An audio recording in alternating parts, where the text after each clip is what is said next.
All right.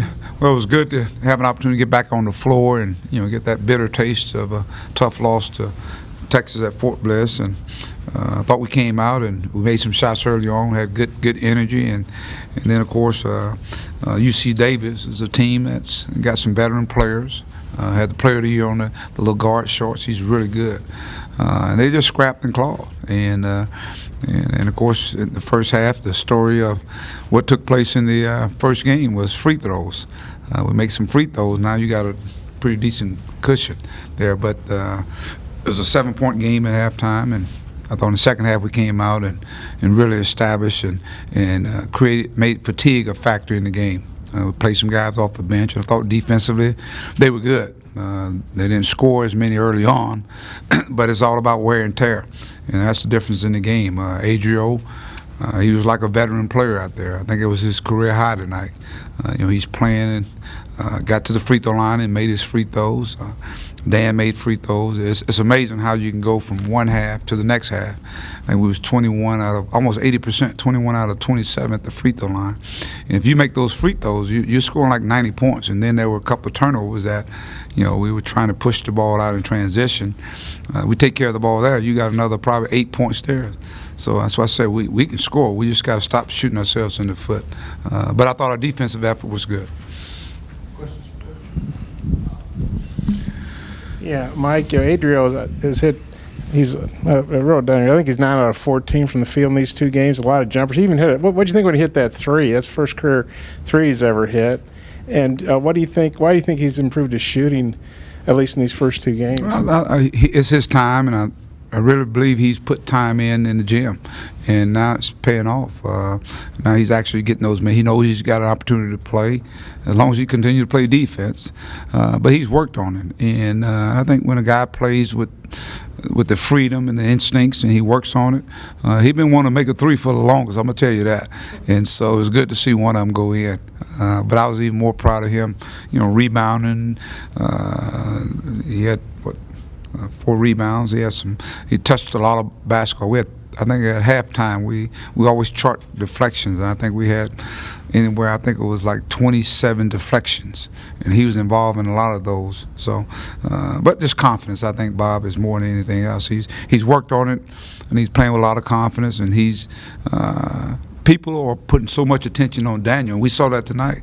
I mean, Daniel, they packed 3 guys around him, so somebody's going to be the recipient, and I think that's why you see Mason having some wide open shots, Isaiah, because there's so much attention to Daniel Gafford, and so what he's doing is working. And Daniel's just got to be better, with the double teams. I think they're coming at him. He's trying to split them, and they banged him up pretty good tonight, but he's going to get that all year long, so he might as well get used to it. Mike, I was going to ask about those double teams as well. On those turnovers that he had, how many of those do you attribute to him or to the other players just not shifting to the right position? Well, I think of some of his, he probably tried to thread the needle on a couple of them. Then, we got to get people in position. I mean, the first one that came at him is something we've been working on. I mean, he drilled it, and guy got a wide open layup. So he just got to be a little bit more efficient and not be as sloppy, because, again, they're going to get physical, and he got to determine how they're calling the game. You got to be strong with the ball. A lot of time he goes in and he'll lose the ball, and they're going the other way. And you got to man up, and that's going to be my message to him. You got to be strong with the basketball. I mean, you got the attention. You want it, you got it. So now you got to be able to handle it. And I think that's how you improve as a player. You get mentally tough, and you get physically tough as well. Mike, you guys jumped on 11-0. I know they made some runs back at you, but you obviously never lost the lead. What do you think was the key to that 11-0 start? I thought we brought some guys in, and we had to sub some guys, and I thought they brought some good energy. And like I said, they may not score, but I thought defensively they did a good job of just kind of keeping them at an arm's length. And so our team is still finding themselves. It's guys understanding their roles, and it takes a while. Guys got to trust one another. We're learning it in practice, and now we're learning it in the game. And but I really, this UC Davis is a really good basketball team. Their record don't indicate, they're much better than their record is, and because of bringing some veteran guys, and they didn't panic. Even when we went up 14-15, they stayed the course.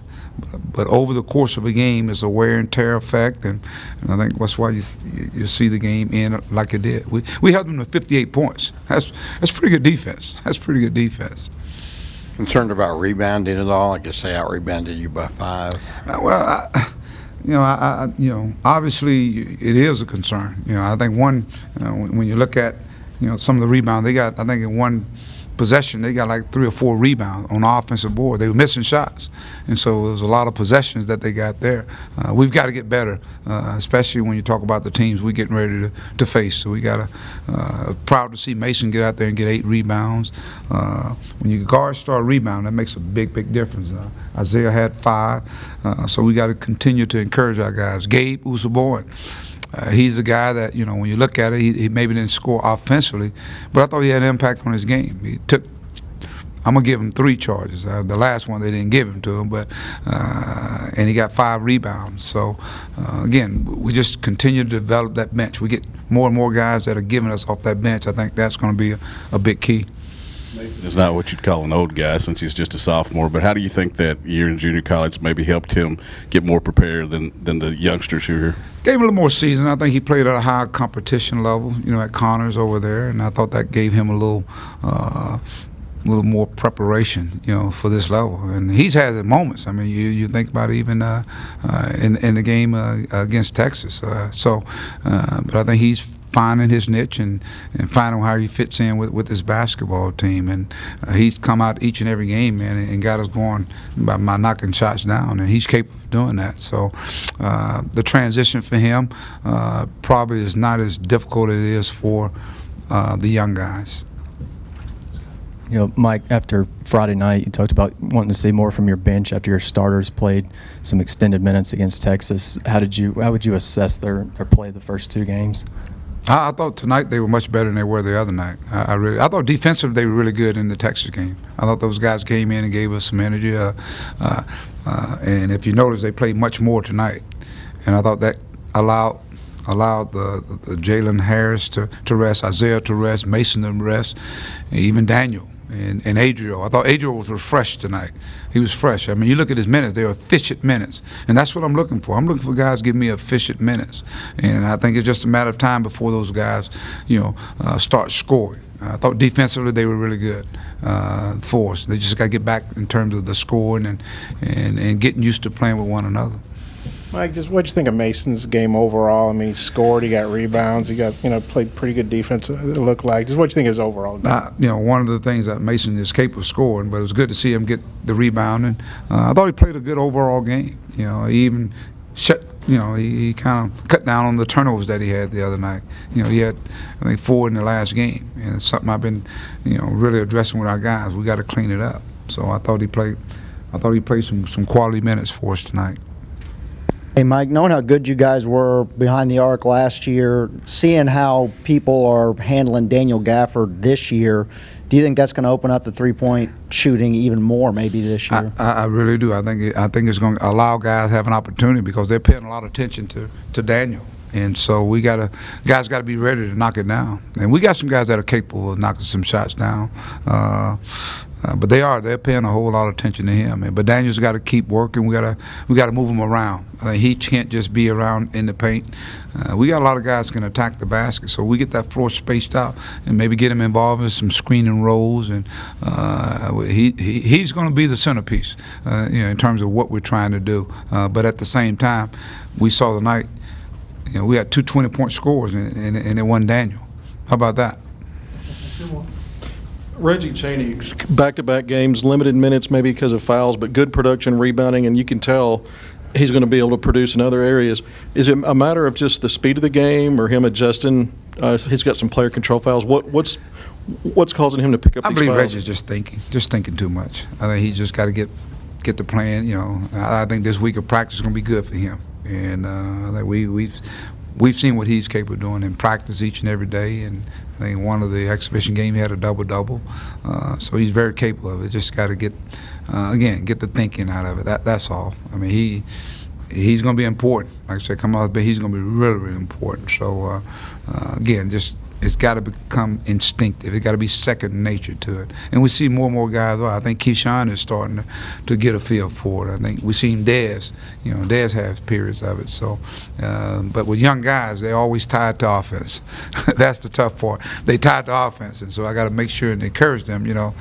Guys, this team scored 58 points. That's pretty darn good defense. Texas shot 19% in the second half. That's pretty good defense. So as long as we can stay consistent defensively, because we know and we see it, offense comes and goes. But if your defense is consistent, you got a chance to win.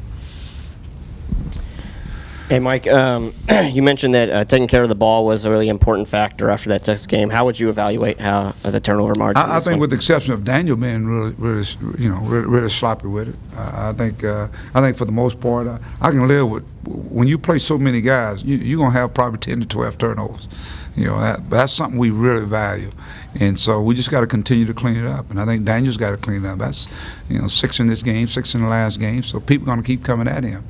And so if he's going to turn it over there, then turn it over like that, then he's going to be able to sit with me.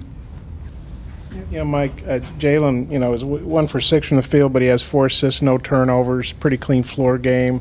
How well do you think he played, excluding obviously he didn't shoot well, but he did other things? Well, that's the beauty of our team. I think, he got some guys that are capable of shooting and scoring the basketball, and they're going to be nights where he's going to score. He's going to flow. But tonight I thought he took the assignment of trying to make sure that the shorts guy really worked, trying to guard him. And that kid ended up having 7 turnovers. So it's you got to have impacts on the game. How can you impact the game? And tonight I thought he was the floor general. He kind of kept us. He was captain the defense, and I thought he did a good job offensively as well. And the big part about it is that what you're seeing is they're trusting the other guys. We're trusting Keyshawn. I mean, I looked out on the floor. I think it was like 5 freshmen. It was 4 in Gabe, I think. And so it was like 5 freshmen out there.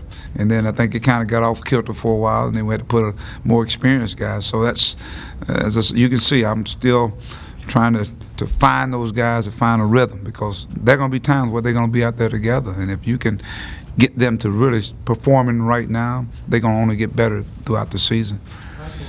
What's Jordan Phillips' status now? We're looking at him possibly, I think he's got this week, and he may be able full tilt on next Monday. That's what we're looking at right now. He's got a chance to come and practice and see what he brings to the table. So I'm excited about it. His rehab is going really, really well, and he's sitting over there chopping at the bits to get on the floor. And I really believe he'll help us. I think he'll add some more depth, to our bench.